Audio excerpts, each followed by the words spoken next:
Welcome back. We're moving into section 2.7, managing space, part of your CDL Permit Prep, CDL Driver's Manual. Like I said before, in most states these sections are identical. Managing space. To be a safe driver, you need to space all around your vehicle. When things go wrong, space gives you time to think and take action. It's especially important with commercial vehicles. You can't stop like you can in a car. You can't maneuver like you can in a car. So you always want to make sure you have enough space. When you have enough space, it gives you more opportunity to react. We talked about perception or reaction in the previous section there, so this goes right along with that. Let's talk about 2.7.1, space ahead.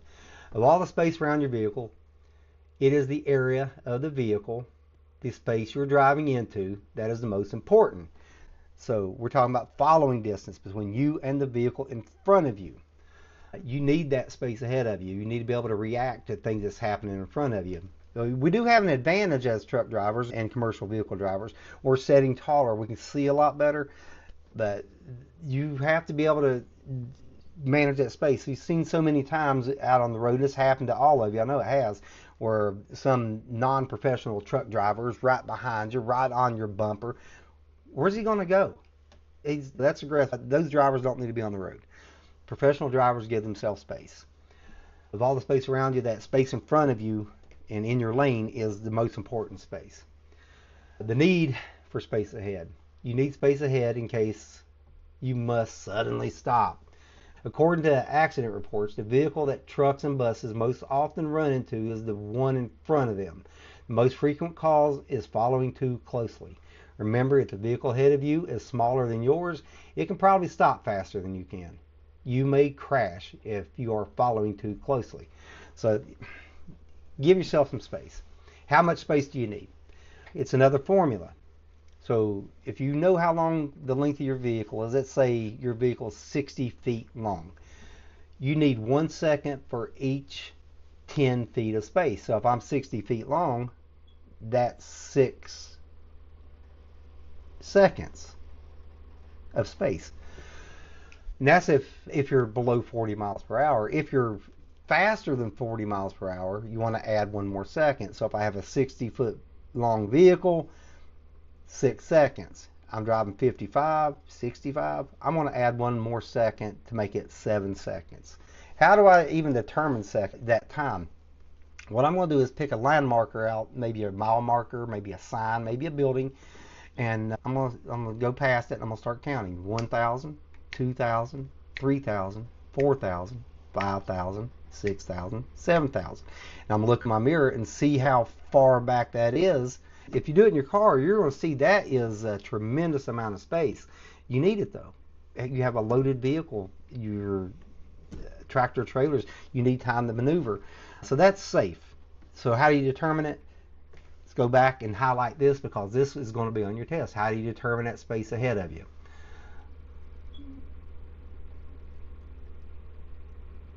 You need at least 1 second for each vehicle length that speeds ahead. So 10 seconds, 1 second for each 10 feet at lower than 40. Over 40 miles per hour, you add 1 second. So remember this right here, it will be on your test. So if you want an example, if you're driving a 40-foot vehicle, you should leave at least 4 seconds between you and the vehicle ahead. In a 60-foot rig, you'll need 6 seconds. If you're over 40, you'll need 5 for a 40-footer and 7. I just said that, right? You can see the figure in 12.2 where that at. So we're down here in this 12.2 in this figure.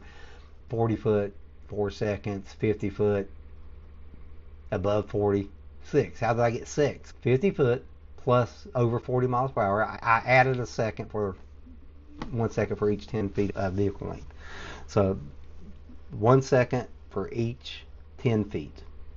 So you have to know your vehicle length to determine it. If you're under 40 miles per hour, it's 1 second per 10 feet. If you're over 40 miles per hour, you add 1 second. I'm going 70. That's still adding 1 second, right? That's just a little formula. I don't need to go into too much detail about that. I've talked about it enough. Just remember that equation there. 1 second for each 10 foot of the vehicle under 40 miles per hour. Add 1 second over 40 miles per hour. Space behind you. You can't stop others from following you too closely. If there are things you can do to make it safer, stay to the right. Stay in the right travel lane. You'll be graded on that when you take your driving test. You got 2 lanes. They want you to travel in the right lane unless you're overtaking someone. They're not going to tell you to stay there. They're watching to see if you know that. So when you're taking your actual driving test, keep that in mind. If you come to CES, we're going to practice that a lot, and we're going to grade you a lot before you go take your road test. Heavy vehicles are often tailgated when they can't keep up with the speed of traffic, because we're slower moving vehicles. Don't change that. We're a slow moving vehicle. That's just the nature of what we are. There's no need to be aggressive. There's ways when you get into progressive shifting and stuff to go quicker, faster, and smoother, safer. But stay to the right. Give people, they want to go around you, give them room to go around you. Do not pass another slow vehicle unless you can get around them quickly and safely. And you've all seen this out on the interstates, and it's the most exhausting thing in the world for us to do. You get these 2 trucks, they move at the same speed. They're driving for miles and miles on end, and neither one of them are giving an inch. We call that drag racing. What are you drag racing for? You're slowing everything behind you. One of you slow down. Usually, if the guy's beside of you, he got beside of you, even though you're on the right, slow down, let him get in front of you. Get your following distance again.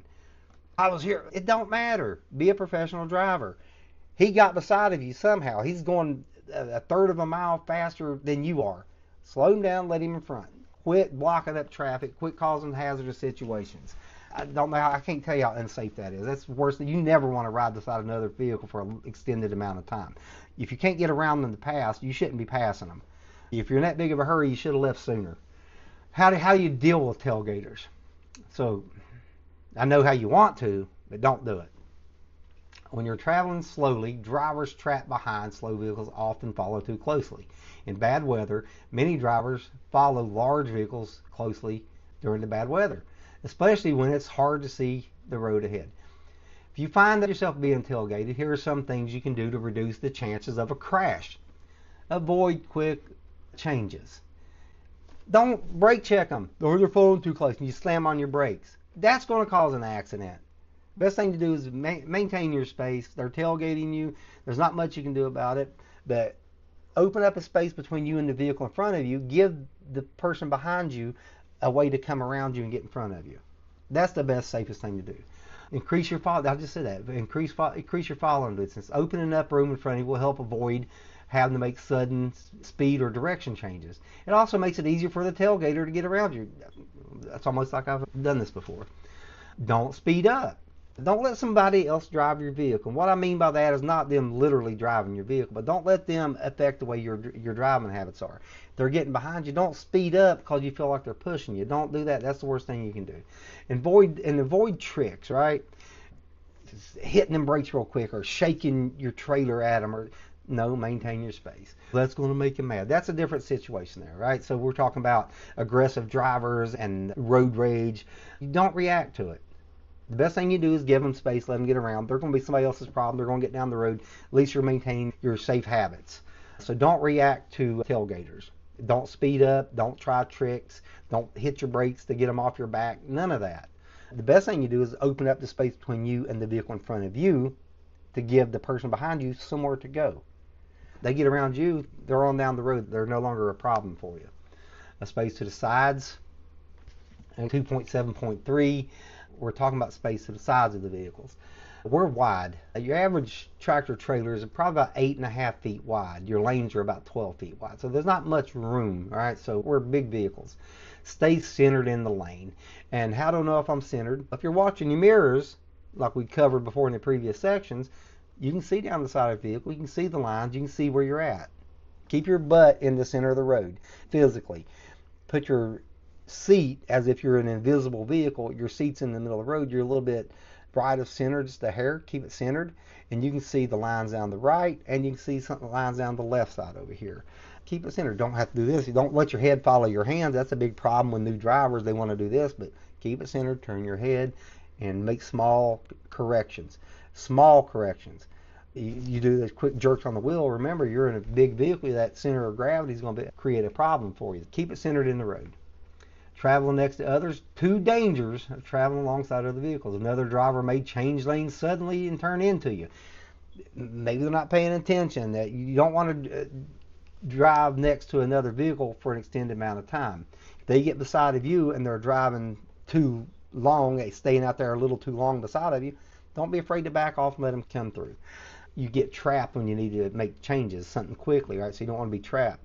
And also, I don't know if you've ever seen a commercial tire blow on a tractor trailer or a Class B vehicle. If one of those blows, it's like a bomb going off. It can do a lot of damage. I'm sure you can go on YouTube and see it for yourself. I'm not going to show them to you here, but there's a lot of incidences where that happens. It's got a lot of force behind those. And you don't want to be beside another vehicle when that happens. So don't travel beside somebody longer than necessary. Find an open spot where you aren't near other traffic. When the heaviest traffic, it may be hard to find an open spot. If you must travel near other vehicles, try to keep as much space as possible between you and them. So you're both in the lane. That right line we was talking about with that mirror, take it at the white line. You don't need to cross that line unless they come into you. Sometimes you have to move. But get over there. Give them room to get around. Strong winds. This is especially for empty or lightly loaded vehicles, especially when you get in places out west. We're coming through Minnesota, the winds get heavy. North Dakota, South Dakota. These, Utah, Montana, Wyoming, even Arizona, you've all been in places where these winds get really strong. And tractor trailer, if you see a strong wind advisory, what is your options? Get off the road. Don't try to power through it. In 32 years of doing this, I've seen so many things with winds involved. The safest thing to do is get off the road, wait till the winds die down. It can flip you over. In North Dakota, I've seen it parked vehicles, parked trailers with no tractor, but the wind just blew them over sitting in place. Even here in Minnesota, down there in Wilmer, Minnesota, down the road, Mills Auto Parts, a couple years ago, they had a trailer been sitting down their parking lot for years. A broadside wind came in, flipped it over on top of their fence. The winds can get pretty severe, so strong winds are really difficult. Coming through tunnels, you come through a tunnel and you exit the tunnel and a strong gust of wind can push you across the road. It's hard to maintain sometimes. You're a professional. Don't drive in unsafe conditions. Space overhead, we're at 2.7.4 space overhead. Hitting objects overhead is a danger. Make sure you always have overhead clearance. So your average dry van, a dry van is what's on the highway a lot. It's not a van like the Scooby-Doo van. It's a dry van. That's what the trailer's called. It's not a reefer unit. It's not insulated. It's just a big box that you put cargo into. And you kind of rule of thumb, it's not exact, but your rule of thumb is 13 foot 6 inches tall. So if you see an overhead clearance that says 12 foot 7 on a bridge, maybe you shouldn't go under it, because you're not going to make it under it. If you don't believe me, again, go to your old friend YouTube and look at overhead clearances in trucks. They've got one, I can't remember where it's at, maybe Pennsylvania, but they've got this one bridge and they got hours and hours of footage of trucks, RVs hitting this bridge constantly. Oh, they got hours of footage on the same bridge, even with the big flashing signs and everything. Be wary of your overhead clearance. Power lines, electrical lines, those you can rip those out. Bridges are a big one. But on your normal U.S. highways and interstates, they're usually high enough for your average 13 foot 6 vehicle. You don't have to worry about too much unless otherwise posted. There are a few places. How do you know where the overhead low clearance is for truck routes? Rand McNally, Motor Carrier Atlas. When you're doing your trips, you pre-plan your trips. So you know what highways and interstates that you're going to go on state by state. It only takes a few minutes to plot that out. I'll just get with my GPS. Good luck with that. A GPS is a great tool to have. It's fantastic. Do not rely on it. It'll have you on a goat path quicker than you can sneeze.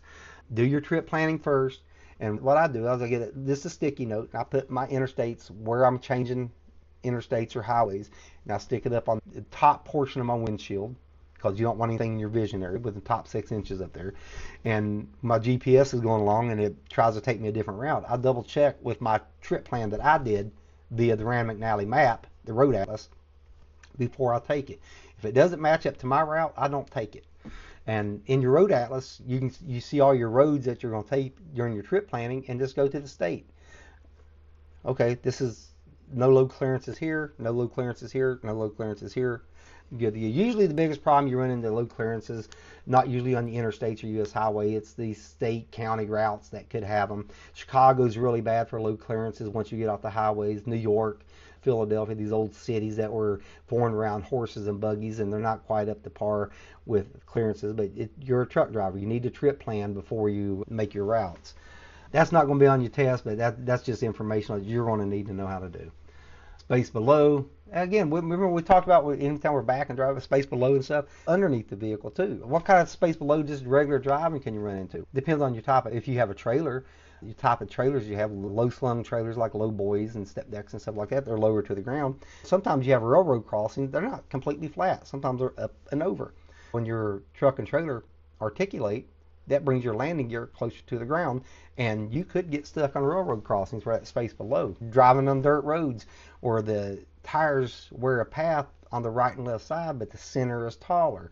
So those are space below some things you have to worry about. Here we go. Railroad tracks can cause problems, particularly when trailers, like I've read this before. Don't take a chance on getting hung up on the tracks. Anytime you get a question on your test about railroad crossings, they can write them and they can put them in any way they want to. The answer is always going to be the same thing. What's the dangers of railroad crossing? Getting stuck on them. Getting stuck on the tracks. That's the number one answer. That's the biggest thing you're going to happen. Don't get stuck on the tracks. 2.7.6, we're talking about space for turns. Trucks, buses, we make wide turns. We have to because our vehicles are longer. Here's some of the rules to prevent so we're in 2.7.6, space for turns.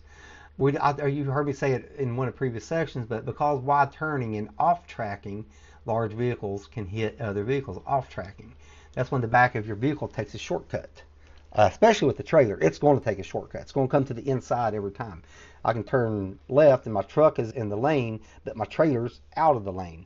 It's over here because it's going to take the shortcut. That's off-tracking. Or cheating, is it's also referred to. The trailer will cheat.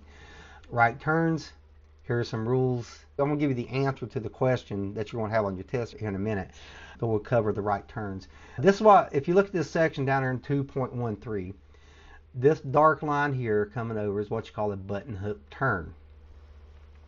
The front of my vehicle can come into the oncoming traffic lane and then come back to my lane. By doing that, I'm bringing my trailer further out and then back into my lane, and I should be able to square off or box my turn. And it's confusing because I'm asking you to go into the oncoming traffic lane. I am, but I'm not asking you to do it while there's traffic there. Make sure it's clear before you use that lane and come through. So we're going to turn wide as we complete the turn. We're not going to turn wide as we start the turn, are we? Because now what we're doing here, if we take this one up here, it's called the jug handle, we're coming to the left and swinging back in. That's opening up the inside of this curve. Meaning if there's cars or motorcycles or something that's behind you trying to get around you, they see you swing wide, they'll try to sneak on the inside of you. The goal is to keep this trailer as close to this curb as you can without hitting it. Keeping that closed up. That's your approach, right? We're approaching this over here, keeping that tight to this curb. We don't want cars and bicycles and motorcycles trying to pass us on the right side. That is one of the biggest dangers, is cars passing on the right, and they'll end up under your trailer and you end up running over. We've seen it so many times over the years. You can prevent that by doing a proper turn. It's called a button hook turn. So the answer is going to be on a right turn, turn wide as you complete the turn. Let me see if I can find it up here in this turns where I can show it to you where it actually says that.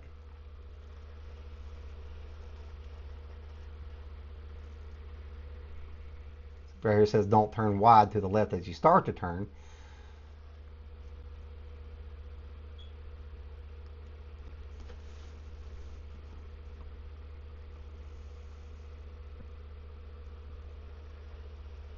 Here we go. Turn wide as you complete the turn. That's what we're talking about, right? And you'll see that on a right-hand turn, you turn wide as you complete the turn. I'm going to say it again just so you hear it again. On a right-hand turn, turn wide as you complete the turn. Do not turn wide as you start the turn. And then you're going to go take your test. Merle, you never told me that. I got video proof to say I did. Don't turn wide as you, yep. Left turns. Left turns are different because if you look here, we're keeping our trailer here. And we don't have much room here, right? So we're coming over into oncoming traffic lane. We're turning back into the lane there on the figure 2.13, 2.13. Turn wide as you complete the turn. By coming out here using the oncoming traffic lane, we're pulling our truck, the back of our truck or trailer, a little bit further out so we can come around this curve here. Left-hand turns, you have more room. On the left-hand turn, you don't usually have these type of obstacles. You usually have a wider turn. So left turns are a little bit different. So on left turns, make sure you have reached the center of the intersection before you start the turn. Come straight out to the center, then start your turn. If you turn too soon, the left side of your vehicle will hit another vehicle because of off-tracking.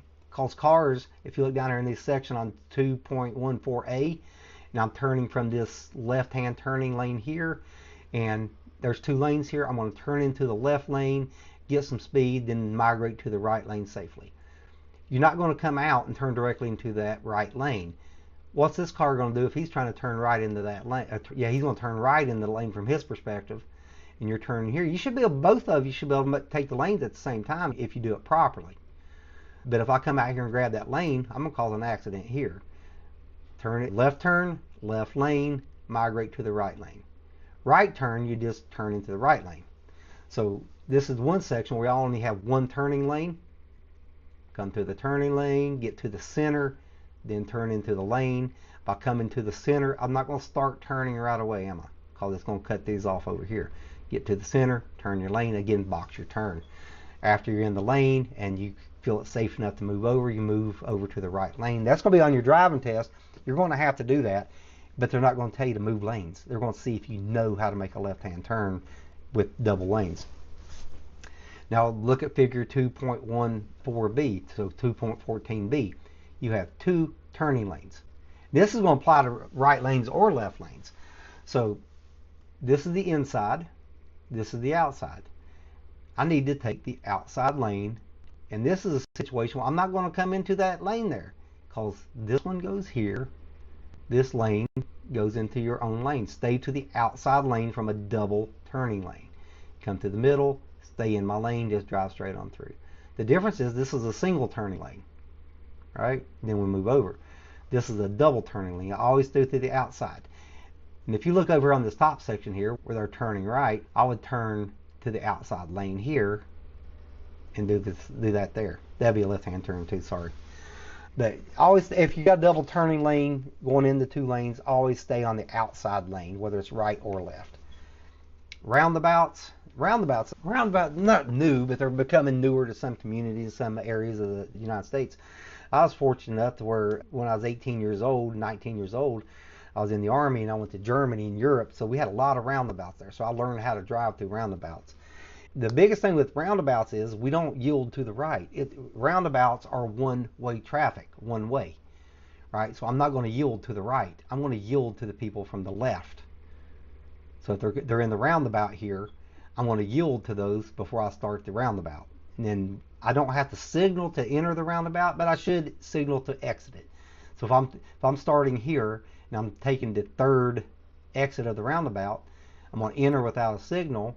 I'm going to pass this one, and when I pass this one, I'm going to put my right signal on to show that I'm exiting. That shows people here where I'm going, and shows people behind me where I'm going. So that's a lot of confusion with roundabouts because folks are not used to seeing them a lot. We're seeing more and more of them now than we used to, but yield to the left. Tricky part with that, especially in Minnesota, commercial vehicles yield to everybody just about. Design a low speed. They prevent four-way stops. It keeps traffic flowing better. So they're really nice if you know how to use them properly. Now you got aprons on the inside here, and people think that you can't hit them with your trailer. You can. They're aprons. That's what they're for. Roundabouts designed to allow low speed, entry low speed circulating traffic with a yield control at all entries, a single lane approach. Simplest approach consisting of only one lane. Truck aprons are often included on single lane entries to allow off tracking. So you see those, they're not a curb, but they may be a concrete pad or something, but they're aprons for our trailers because they know it's a circle and our trucks and trailers are going to off track and cheat. So that's what they're for. Spaded space needed to cross or enter traffic, 2.7.8. Be aware of the size and weight of your vehicle when you cross or enter traffic. Here are some important things to keep in mind. Because of slow acceleration and the space large vehicles require, you may need a much larger gap. So you need make sure the gap is large enough for you to enter the traffic, and you will need a lot more space in a gap than you will for a car. Or a bigger vehicle, we're slower. So because we are slower and we are bigger, so don't think you can get into the gap that a car would get in, because you're going to end up running over somebody. Acceleration varies with the load, because the heavier it is, the harder it is to get up to speed and accelerate. So allow more room for your vehicle as heavily loaded. Before you start across a road, make sure you can get all the way across before traffic reaches you. That's called outage. Make sure there's outage on the other side. If there's a car over there and traffic's been moving and you're anticipating that car to move, but you get over there and they don't move, that's called outage. You did not have enough outage. Make sure that space is physically there. And that applies to railroad crossings too. Sometimes you'll get a car will be parked on the other side of the track. You see the truck moving, you anticipate it moving, then you get there and all of a sudden the car doesn't move. Now you're stuck on the tracks. Same thing with intersections. Make sure there's physical space on the other side. Seeing hazards, 2.8. Importance of seeing hazard. What is a hazard? Oh man, we can talk about hazards all day long. Hazard is any road condition or other road user, let's say drivers, bicyclists, pedestrians, that is a possible danger. For example, a car in front of you is heading towards the freeway exit, but his brake lights come on and he begins braking hard. This could mean the driver is uncertain about the off-ramp. He don't know where he's going. He might suddenly return to the highway. How many times have we been on a 3-lane highway in Minneapolis? You see it a lot. They're out here in the far lane, exits over here, and all of a sudden they cut across 4 or 5 lanes of traffic to take the exit and cut everybody off. Those are hazards. What other types of hazards? Ice cream truck. You think that could be a hazard? Yes, they often stops. Kids come running after. That could be a hazard. Out-of-state plates. They're not from the area you are from, and they're unsure of where they're at.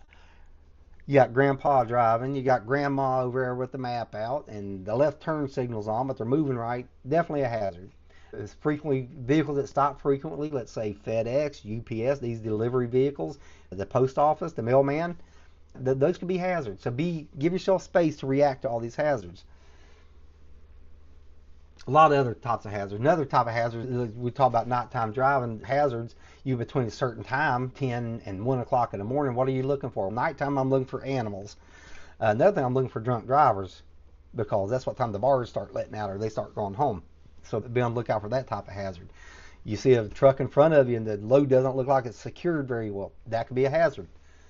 So those are the type of hazards we're looking for. Learning to see the hazards. They're often clues. The more you drive, the more you start seeing a pattern. The more you drive, you can almost anticipate what people are doing. It's not being arrogant or nothing. It's just you get used to it. Your brain starts connecting the dots, and you start seeing things. Hazardous roads, move over laws. Move over laws. Well, I remember in Indiana, right before they passed theirs, as a police officer was helping a stranded vehicle with gas on the side of the road and it's close to the line. And I'm not going to mention the company's name. They're out of business now, but it was a major, almost a worldwide company at the time.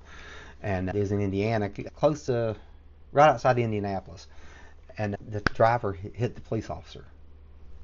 So you have to move over for emergency vehicles.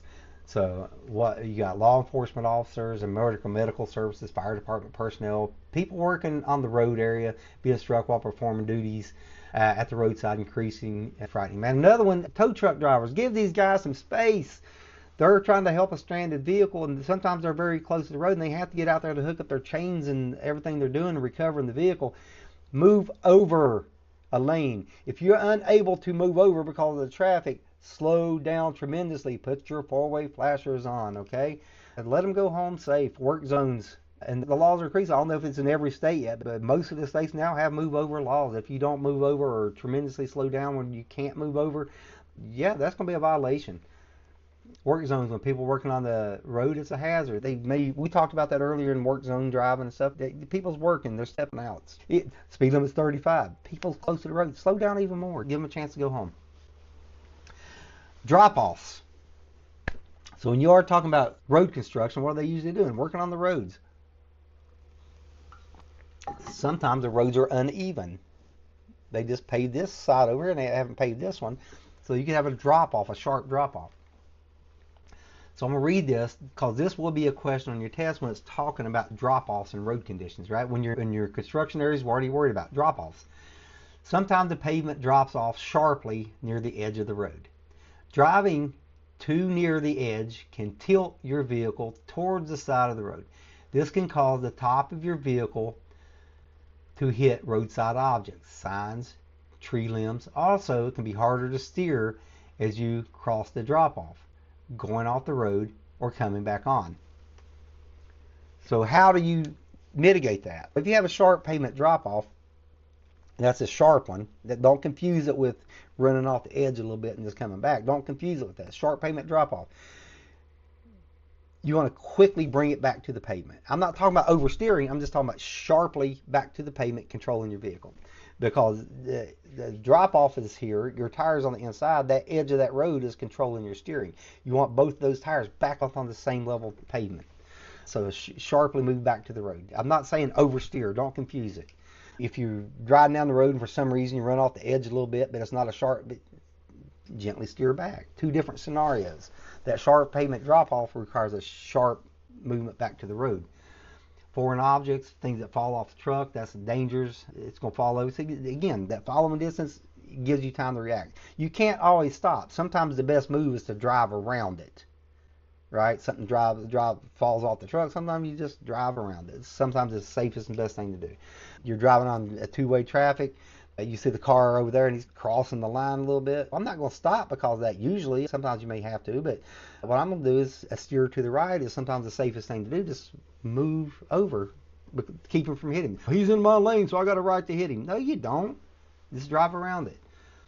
Off ramps and on ramps, freeway and turnpike exit can be particularly dangerous to commercial vehicles. Off ramps on roads often have speed limit signs posted. Remember, these speeds may be safe for automobiles, but they are not safe for larger vehicles or heavily loaded vehicles. So you got the ramp, it's 35 miles an hour, but you're heavily loaded. Maybe you have big rolls of paper. Some of you drivers out there have seen these big rolls of paper. They are top heavy. Maybe we go a little bit slower because we don't want to roll it over. No quick movements, gently braking, gently accelerating. Drivers who are hazards, we talked about that. Drivers, intoxicated people, aggressive drivers are dangerous. They can be hazards. Postal workers are delivering mail. Your UPSs and your FedExes that have frequent stops. Ice cream trucks. People that are out of state. Those are all types of people that could be hazards. I'm not saying they're going to be, but they could be. They have the potential. Those are the folks that are doing a lot of stopping and moving and not knowing where they're at and stuff, so be careful. Block vision. People who can't see others are very dangerous hazard. Be alert for drivers whose vision is blocked. Vans, loaded station wagons, cars with rear window blocked, for example. Rental trucks should be watched carefully. Rental trucks, a lot of times you see these U-Hauls running down the road, and they're pretty big vehicles, but they don't meet the weight requirement to be considered a commercial license or commercial driver. It might be the first time they've ever driven a vehicle this big. Boy, I got white knuckling that steering wheel, and they're tight, and they're all over the place. They're going slower. They're terrified. These types of vehicles are something you want to be on the lookout for. We talked about delivery hazard. Parked vehicles can be a hazard on the side of the road, maybe too close. Again, he's not an emergency vehicle. If you have the room to move over and you're not crowded, move over, get around them. Distractions, people distracted. They're got a phone up to one ear. Now, truck drivers, you can ask any of your truck drivers how many people's on their phones out there on the cars, even though it's against the law. It'd be easier to count the people that are not on the phone than are on the phone. The majority of people go by you, they got a phone in their hand or a device in their hand. I'm not a cop, but I'm just saying that there are very dangerous people out there. These phones are really dangerous. Can you imagine doing that in a tractor trailer? A lot of companies now are putting AI in their vehicles. The companies, they got cameras facing you, they got cameras on the road, and if you take your eyes off the road for too long, it's going to send you a message, hey, eyes on the road.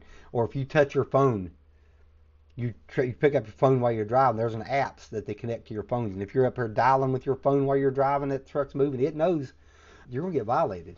Your company's going to get you, or the police is going to get you. Somebody's going to get you. So keep those phones, hands-free device. Boop. Call Merle. Hang up. Got to be a one-touch situation. We're with crashes. Yeah. You can read all this yourself. You guys know how to read. Impaired drivers, we talked about that a little bit earlier. Late at night, people are sleepy. Sometimes there are a lot more drunk drivers on the road at nighttime. Watch them. You can see their driving pattern, their behaviors, body movement. I don't have to go into all this. This is not going to be on your test. Just be wary of distracted drivers. Just because it's not on your test doesn't mean you shouldn't read it. Go and read it. Who will improve your own safety, blah, blah, blah.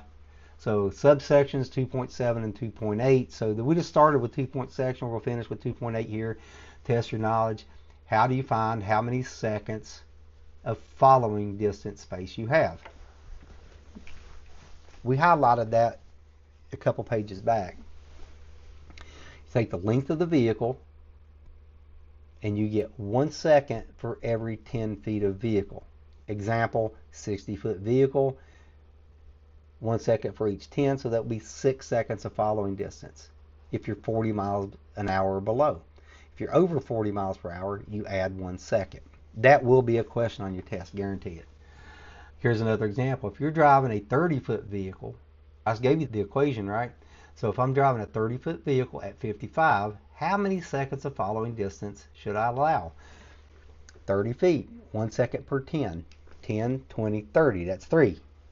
Now I'm over 40 miles per hour, so 55 is over 40. Add 1 more second, so we're going to call that 4 seconds of following distance. You should decrease your following distance if someone is following you too closely. True or false? So don't get confused. It's kind of a trick question. You should decrease your following distance if somebody's tailgating you. Yes. You're talking about the following distance between you and the vehicle in front of you, not the one behind you, right? So you increase that distance. That way you open up a gap for the vehicle behind you so he can come around you and he has somewhere to go. We just want them around us. We don't want them tailgating us. So the safest thing to do is increase your following distance between the vehicle in front of you. If you swing wide to the left before turning right, that's the section I told you about right turns. If you listen to what they're saying, if you swing wide to the left before turning right, another driver may pass you on the right. Is that true or false? Yes, because you swung left and you opened up the right side, creating a gap for them to come in, right? So that is true. They're going to try to sneak on the inside of you. They will try to pass you on the right. So, but go back to that, if it's not a question on here, but should you turn wide as you start your turn, or should you turn wide as you complete your turn?